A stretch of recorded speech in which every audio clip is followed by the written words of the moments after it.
Şimdi Türkiye'de aslında yargıda bir takım iyileşmelerin yapılabilmesi için yasal düzenlemelerden de önce yapılabilecek çok şey var. Çünkü Türkiye Cumhuriyeti Devleti birçok uluslararası sözleşmenin tarafı ve bu sözleşmeleri kendi anayasasının üstünde kabul etmiş. Ve bu sözleşmelerle ifade ve örgütlenme özgürlüğü oldukça garanti altına alınmış. Kişilik hakları oldukça garanti altına alınmış. Ama Türkiye Devleti bir hukuk devleti olmadığı için bu sözleşmeleri İhlal ediyor. Yani kendi imzasına uygun davranmıyor. Kendi en yüksek mahkemesinin kararlarını, ki Anayasa Mahkemesi kararı, uygulamıyor bağlayıcı olduğu halde. Yine Avrupa İnsan Hakları Sözleşmesi ile mahkemenin kararlarını kabul etmiş olmasına rağmen Avrupa İnsan Hakları Mahkemesi kararlarını da uygulamıyor.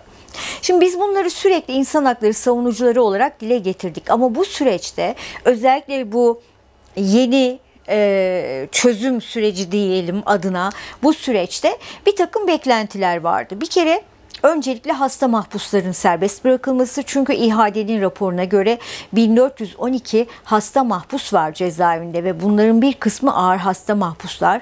230 tanesi kendi işini göremeyecek durumda olan kişi.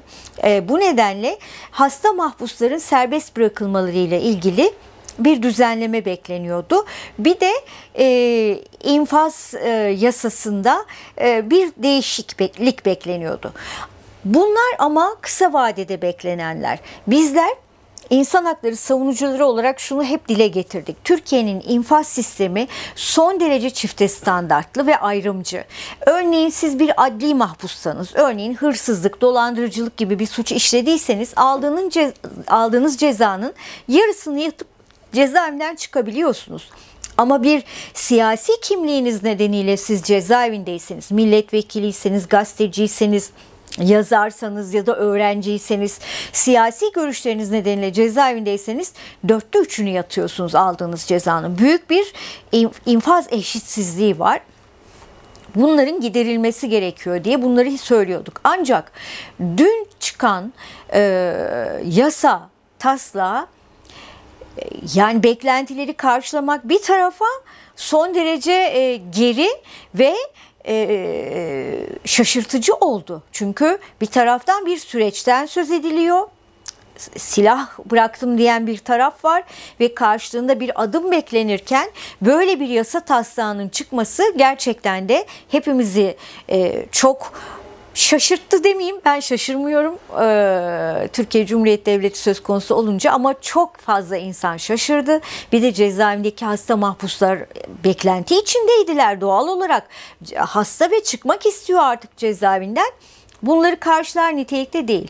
Şimdi bu yeni getirdikleri yasa tasarısı, tabii ki bu tasarı şu anda daha meclisten geçmedi ama şöyle, şimdi hasta mahpusların serbest bırakılmasında bir yasal zorunluluk olmadığı halde adli tıp raporları tek merkez, tek delil olarak görülüyor. Yani hasta mahpusun durumunun cezaevinde kalıp kalamayacağının adli tıp raporundan tarafından belgelenmesi isteniyor. Bu değişiklikle bunu yasal hale getiriyor. Oysa ki adli tıp bir resmi bilirkişilik kurumu.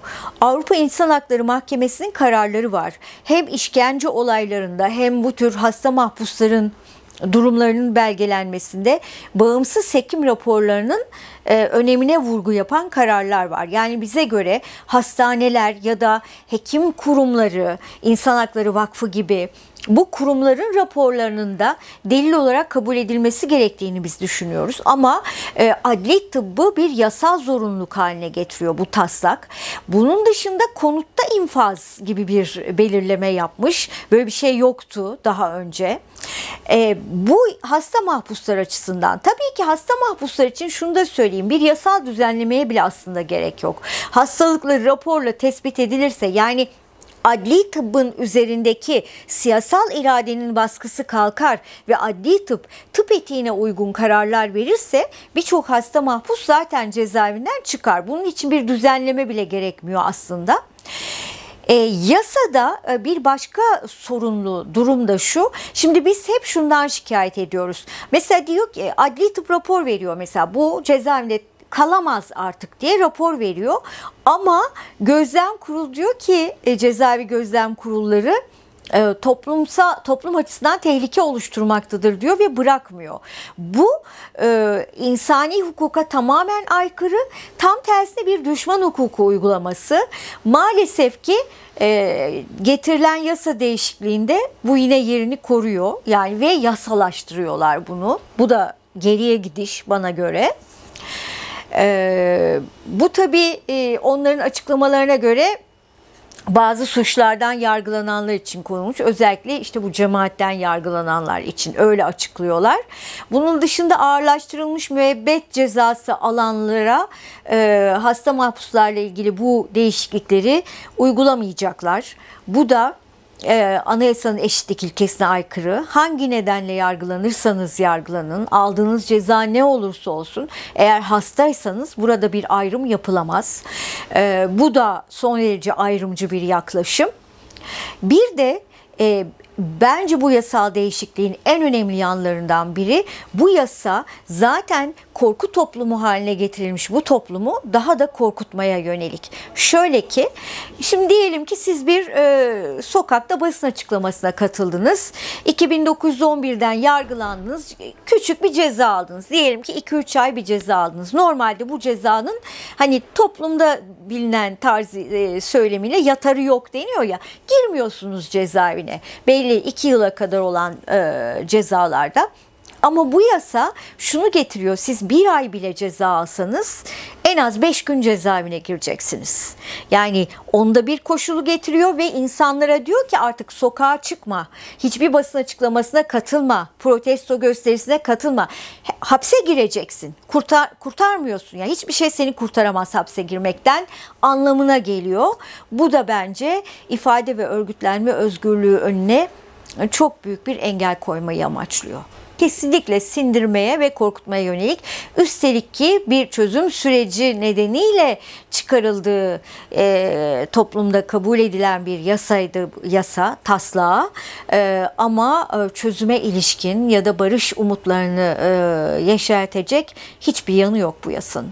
Şimdi biz tabii ki insan hakları savunucuları olarak bize göre olması gereken bir kere infazda eşitliğin sağlanması, terörle mücadele yasasının kaldırılması, ifade ve örgütlenme özgürlüğü önündeki tüm engellerin kaldırılması, özel yargılama usullerinin kaldırılması, özel yetkili mahkemelerin kaldırılması, bunlar bizim her zamanki taleplerimiz. Ama şunu biliyoruz, bu bir anda olmayacak bu değişiklikler. Ama en azından bu değişikliklere giden yolda umut veren bir değişiklik bekliyorduk. Böyle bir durum söz konusu değil.